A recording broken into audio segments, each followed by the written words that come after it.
بسم اللہ الرحمن الرحیم۔ السلام علیکم۔ آج میں پھر اسی بارے میں بتاؤں گا کہ اگر ہم زیرو کارب بھی کر دیں، کارب بالکل چھوڑ دیں، تو ہمارا جسم جتنی ہمیں گلوکوز کی ضرورت ہوگی شوگر کی وہ بنائے گا۔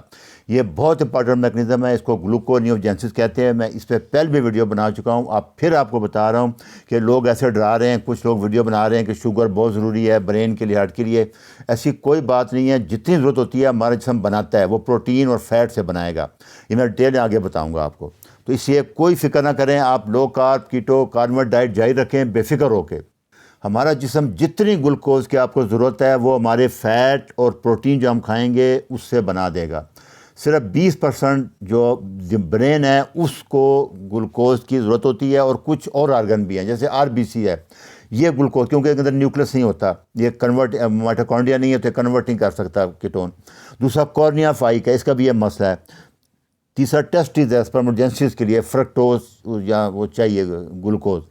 اور دوسرا برین کے کچھ پارٹ ہیں جیسے برین ہائپوتھیلمس وغیرہ ہے، اس کو کچھ حصوں کو گلوکوز چاہیے۔ اور رینل میڈلا، گردے کا اندر پاس، یہ ان 5 کے بارے میں اب ثابت ہے کہ ان کو تھوڑی بہت گلوکوز چاہیے، اور وہ ٹوٹل آپ کو میں بتا دوں کہ 25 سے 30 گرام ہے، اور ہمارا جسم 100-150 گرام تک 24 گھنٹے میں شوگر بنا سکتا ہے۔ اس لیے اس پہ فکر کی کوئی بات نہیں، اتنی فیٹ ہے ہمارے جسم میں کہ 10 سال تک اگر کاربوہائیڈریٹ نہیں کھائیں گے تو وہ فیٹ سے کنورٹ ہوتا رہے گا، سب سے بیسٹ یہی۔ لیکن اس کی شرط کیا میں آگے بتاؤں گا۔ یہ آرگن ہے جن کو گلوکوز چاہیے، تھوڑی بہت چاہیے ہوتی ہے۔ تو گلوکوجینسس کے بارے میں پہلے یہ کہتے تھے جی لیور میں 60% اور کڈنی میں 10%، اب وہ کہتے ہیں کہ نہیں، 90% لیور میں ہے اور 10% کڈنی میں کنورٹ ہوتا ہے، شوگر بنتی ہے فیٹ اور پروٹین سے۔ یہ لیٹسٹ اب ثابت ہو گیا، اس لیے ابھی کوئی اس میں فکر کی بات نہیں ہے۔ عام حالت میں کیا ہوتا ہے کہ جب ہم کھانا کھاتے ہیں تو 1 سے 4 گھنٹے تک ہمارے جسم میں گلوکوز آتی ہے تو جو انسولین آ جائے گی، انسولین جب آئے گی تو جتنا گلوکوز ایکسٹرا ہے وہ سارا گلیکوجن میں 100 گرام لیور میں اور 400 گرام پٹھوں میں سٹور ہو جائے گا۔ اسی لیے خون میں آپ کی شوگر کبھی نہیں بڑھتی، وہ انسولین آ کے اس کو خون سے نکال دیتی ہے۔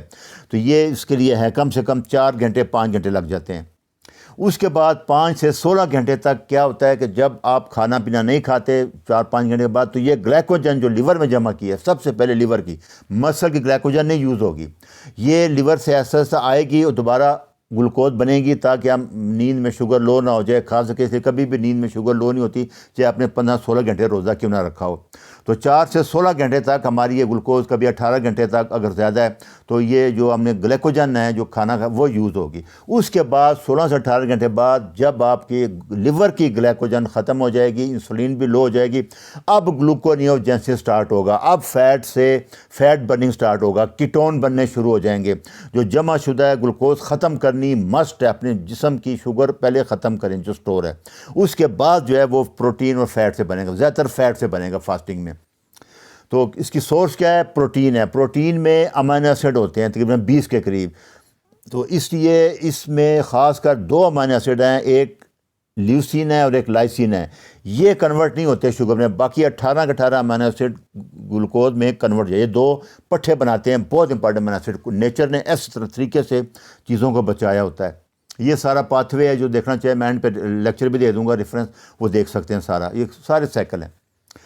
دوسرا لیکٹک ایسڈ، لیکٹیٹ ہے، یہ during anaerobic exercise lactic acid, کیونکہ پٹھوں میں زیادہ 400 گرام میں نے بتایا تھا کہ کنٹرول ہوتا ہے گلیکوجن، وہ کنورٹ نہیں ہوتا، گلوکوز 6 انزائم نہیں ہوتا پٹھوں میں، اس لیے یہ لیکٹیٹ لیور میں جائے گا، لیور سے کنورٹ ہوگا گلوکوز میں، اور اینروبک میں جسم گلوکوز یوز کرتا ہے، پھر یاد رکھیں۔ اور ایروبک جس میں سانس نہیں چڑھتا اس میں فیٹ یوز ہوتا ہے، میں آگے بتاؤں گا، پائروویٹ میں کنورٹ ہوگا۔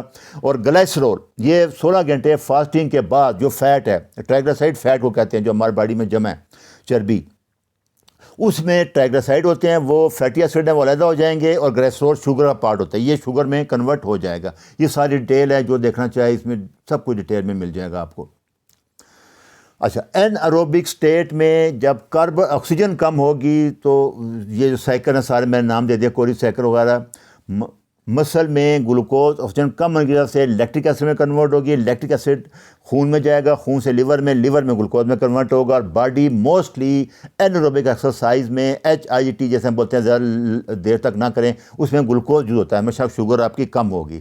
ایروبک سٹیٹ میں کیا ہوتا ہے کہ آکسیجن زیادہ ہوتی ہے تو پائرویٹ میں کنورٹ ہو جائے گا تو وہ گلوکوز میں کنورٹ ہوگا، یا اگر فاسٹنگ ساتھ ہے اور اب جسم کا شوگر گلیکوجن ختم ہو چکا ہے، گلوکوز نہیں ہے، تو پھر وہ کیٹوڈائٹ کیٹون بننے شروع ہو جائیں گے، تو فیٹی ایسڈ بھی بڑھ جائیں گے اور کیٹون بنیں گے، وہ بھی کنورٹ ہو جائیں گے۔ گلیسرول شوگر میں کنورٹ ہوگا، اگر فاسٹنگ کی ہوئی ہے تو پھر فیٹی ایسڈ جو بچے ہیں، ٹرائگلیسرائڈ 2 میں ڈیوائڈ ہوا ہے، تو فیٹی ایسڈ اور گلیسرول، تو وہ پھر کیٹون بننے شروع ہو جائیں گے 16 سے 18 گھنٹے فاسٹنگ ایروبک سٹیٹ میں، اسی لیے موسٹلی فیٹ برن ہوتا ہے۔ گلیسرول جو ہے وہ فیٹی ایسڈ اور گلیسرول میں کنورٹ ہو گیا، اس میں کنورٹ یہ فارمولہ سارا گلوکوز میں کنورٹ ہوتا ہے۔ اگر آپ کو فاسٹنگ نہیں کر رہے اور تھوڑی بہت فاسٹنگ ہے، جسم کا گلیکوجن ختم ہو جائے گا، پھر کنورٹ ہوگا ایمرجنسی میں اگر ضرورت۔ اس لیے فکر کی کوئی بات نہیں ہے، ہمارا جسم ہر حال میں جو ضروری شوگر ہے وہ بنائے گا۔ اچھا، شوگر گلوکونیوجینسس کب ہوتی ہے؟ سب سے زیادہ سٹریس میں کارٹیسول آتا ہے، کارٹیسول گلوکونیوجینسس کرتا ہے۔ پروٹین سے کارٹیسول کا نقصان یہ ہے کہ پٹھے ڈیمیج کر دیتا ہے، پٹھے کمزور کرتا ہے، اس پروٹین جو ہے اس کو کنورٹ کرتا ہے گلوکوز میں۔ جب گلوکوز بڑھے گا تو انسولین آئے گی، تو انسولین ریزسٹنس ہو جائے گا۔ تو اس میں بھی سارا پروسیس یہ ہے، یہ سارا پروسیس ہے، اس کو آپ دیکھ۔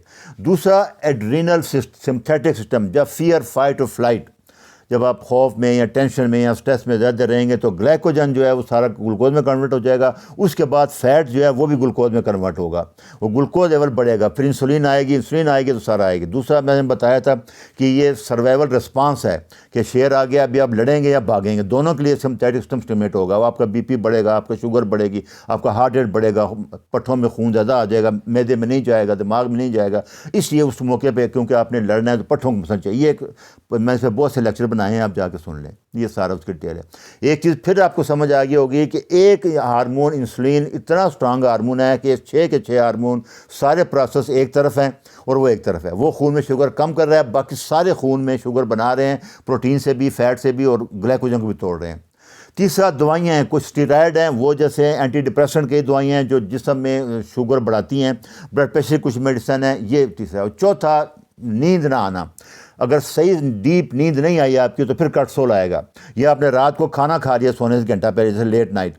اسی میں بار بار کہہ رہا ہوں کہ رات کا کھانا اپنے سورج غروب ہونے سے پہلے، سونے سے 4 گھنٹے پہلے کھانا ہے، کیونکہ شوگر بڑھے گی، انسولین پھر جو نیند کا ہارمون ہے میلیٹونین، اس کو کم کر دے گی، انسولین ریزسٹنس ہو جائے گا۔ سارے گروتھ ہارمون نیند میں آتا ہے، 9 بجے سے لے کے 3-4 بجے تک گروتھ ہارمون آئے گا، جتنا ڈیمیج ہوا ہے برین سارا ریپیئر کرتا ہے۔ اس لیے ایک بہترین نیند 9 بجے، 9:30 بجے، لیٹ نائٹ نہیں، 1 بجے کے بعد پھر کارٹیسول آنا شروع ہو جاتا ہے، اس لیے وہ پرابلم ڈیمیج کرے گا۔ دوسرا ایکسرسائز ہے 5ویں نمبر پہ، جب آپ لانگ ہائی انٹینسٹی ایکسرسائز کرتے ہیں تو کارٹیسول آتا ہے۔ لانگ ایکسرسائز ہم کہتے ہیں کہ small HIIT، high intensity interval training, 10 second, 20 second, آدھا منٹ سے زیادہ، 1 منٹ زیادہ نہ کریں، آپ رک جائیں تاکہ کارٹیسول زیادہ نہ آ جائے، تھوڑا سا آئے گا نکل جائے گا، ایڈرینالین بھی آ جائے گی، بلڈ شوگر بڑھ جائے گی، سارا پروسیس الٹا ہو جائے گا، فیٹ برننگ نہیں ہوگی اور VO2 میکس بھی نہیں بڑھے گا، سارا یہ سارے میں نے بتا دیا آپ کو۔ 6 نمبر پہ کارنیور یا زیرو کارب ڈائٹ اگر آپ کھائیں گے تو پھر بھی جتنی جسم کو ضرورت ہے، یہی بات بتانے کے لیے پورا لیکچر بنایا گیا ہے کہ زیرو کارب ڈائٹ پہ گلوکوجینسس بڑھ جائے گی، کیٹون بڑھ جائیں گے، فیٹ برن ہوگا، پروٹین بچ جائے گی۔ اس کا بڑا فائدہ یہ ہے آپ کا، کیونکہ ڈائریکٹ آپ فاسٹنگ پہ ہیں اور کاربوہائیڈریٹ نہیں ہے، انسولین نہیں آئے گی تو فیٹ برن شروع ہوگا، تو کیٹون آئیں گے، آپ کو پھر کیٹوسس میں چلے جائیں گے۔ تو 25 سے 30 گرام تک باڈی کو ٹوٹل شوگر جتنے آرگن میں نے بتائے ہیں سب کو ضرورت ہے، وہ آرام سے جسم بنا سکتا ہے، کوئی ٹینشن نہیں، لیور بنا سکتا ہے بالکل۔ پھر اینڈ پہ ساری باتیں بتا دوں کہ کسی کاربوہائیڈریٹ شوگر کی کوئی ضرورت نہیں ہے، یہ مینڈیٹری نہیں ہے، کمپلسری نہیں ہے، اسینشیل نہیں ہے ہماری باڈی کے لیے، ہمارا باڈی بنا سکتا ہے۔ پروٹین آپ کو لینی پڑے گی، فیٹ لینی پڑے گی، وہ باڈی نہیں بنا سکتا۔ 16 سے 18 گھنٹے بعد اگر آپ کریں گے فاسٹنگ تو بیسٹ یہی ہے کہ پھر فیٹس آ جائے گا آپ کا اور وہ یوز ہوگا، اور ایک انزائم پٹھوں میں جو گلوکوز فاسفیٹ نہیں ہوتا، اس لیے پٹھے کنورٹ نہیں کر سکتے گلوکوز میں، وہ لیکٹک ایسڈ یا پائرویٹ بنے گا، وہ لیور میں جائے گا، لیور کنورٹ کرے گا، تو 90% جو گلوکوز بنتا ہے وہ لیور میں بنتا ہے۔ یہ سارے لیکچر ہیں، یہ ریفرنس ہے ان کا، یہ آپ سن لیں تسلی سے۔ اچھا جی، اللہ حافظ۔